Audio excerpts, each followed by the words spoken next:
यो मासिँदैन। कसैले बङ्गलादेश बनाइदिन्छु, घरमै गएर गफ गर्नु, त्यस्ता गफ बाहिर काम छैन। बङ्गलादेश बनाइदिनु, बङ्गलादेश बनाइदिनु, त्यो पीवाला त कहिले कहिले यस्तो लाग्छ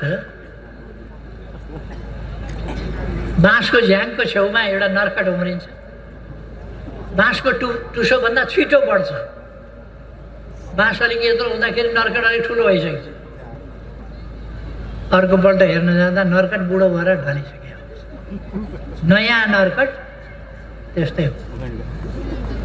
यी नर्कटहरू मुलुक्क उम्रिन्छन्, यत्रा यत्रा हुन्छन्, अलि यत्रा हुन्छन्। फेरि कोही भ्रममा नपर्नु भए हुन्छ।